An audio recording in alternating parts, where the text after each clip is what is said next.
பாவம்னா உனக்கு என்ன தெரியுமா? பாவம்னா ஒரு பூனை செத்து கட்டினா ஐயோ பாவம் பூனைன்னு சொல்லுவோம். தம்பி, பாவம்னா அது இல்ல, கொஞ்சம் அங்க பாரு. இதை இன்னும் தெளிவாக பார்க்க வேண்டுமானால் கிமு 6000 ஆண்டு வரையிலாவது போக வேண்டும். எனவே கிமு 6000 ஆண்டு பாவமும் சாபமும் உலகத்தில் நுழைந்த நூற்றாண்டு. இந்த உலகத்தின் அதிபதி சாத்தான் இந்த பாவத்தையும் சாபத்தையும் உலகத்திற்குள் கொண்டு வருவதற்காக ஆதாமையும் ஏவாளையும் ஏமாற்றிய நூற்றாண்டு. ஆதி காலத்திலும் சரி, இந்த காலத்திலும் சரி, மனிதனுக்கு ஆசை மீறி போனால் தொல்லைதான். ஏவாளின் கண்களுக்கு அழகாக தெரிந்த பழம் அவளுடைய ஆசையை தூண்டியது.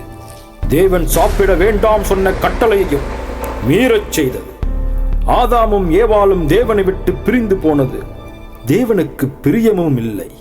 பிரிந்து போனவர்களை கைவிட்டதாய் தேவனுடைய சரித்திரத்திலும் இல்லை. தேவனை நம்பினவர்கள் கைவிடப்படாதது வேதத்தில் மட்டுமல்ல, உலக சரித்திரத்திலும் உண்டு. நோவாவின் சரித்திரம். சரி, நோவாவின் காலத்தில் என்னதான் நடந்தது? ஜனங்கள் பழகி பெருகினார்கள். அவர்களோடு கூட பாவமும் சேர்ந்து பெருகிற்று. வெள்ளம் வந்து அனைவரையும் அழிக்கும் வரை தன் பாவத்தை உணராதிருந்தார். இதில் நோவா மாத்திரமே உயிர் தப்பினார். தேவனுடைய இரக்கம் இவர் மூலமாக உலகத்திற்கு 2வது வாய்ப்பு கொடுக்கப்பட்டது.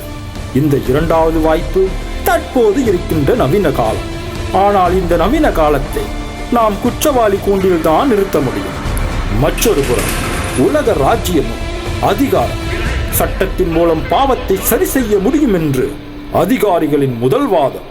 உலகத்தையே ஆளும் இந்த நவீன காலமானாலும் சரி, தேசத்தையே ஆளும் உலக ராஜ்யமானாலும் சரி, மனித குலத்தை பாவத்திலிருந்து மீட்க வேண்டிய நேரத்தில் மீட்க தவறியது உலகம் அறிந்த உண்மை.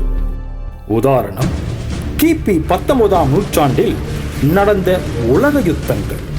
இதற்கு என்ன காரணம்? அதிகாரத்தின் மேல் உள்ள வெறியும் மண்ணாசியமே.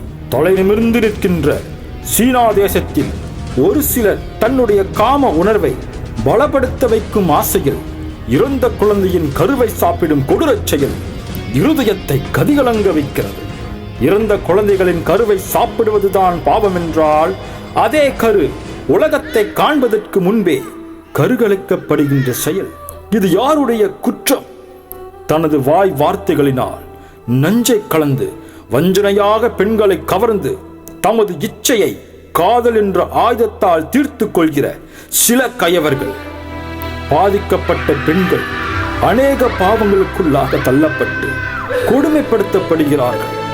இதை சுருங்கச் சொன்னால், போதைப் பொருளாலும் தற்கொலைகளாலும் சமுதாயத்தின் மூலம் ஒதுக்கப்பட்டு அதே சமுதாயத்தின் மூலமாக தவறான உறவுகளுக்கு ஆளாகிறார்கள். ஜனங்களுக்குள்ளே ஒருவரை ஒருவர் அடித்துக் கொள்கின்றனர். மனித நெறி இனவெறியானது. இவையெல்லாம் பகுத்தறிந்து பாவங்களை பட்டியலிட்டு ஒன்றன் மேல் ஒன்றாக அடுக்கினால் உச்சியில் ஒரு காரணம் நிச்சயம் உண்டு.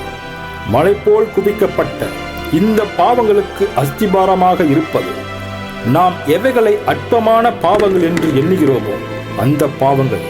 உதாரணம், போன்ற பாவங்கள் யாவும் ஒன்றுக்கொன்று சம்பந்தமுடையவை. சக நிகழ்வுகளின் கோர்வைதான் பாவத்தின் முழு உருவம்.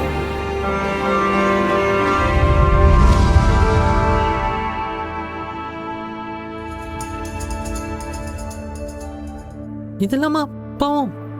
எவ்வளவு பாவம் இருக்கு அந்த உலகத்துல.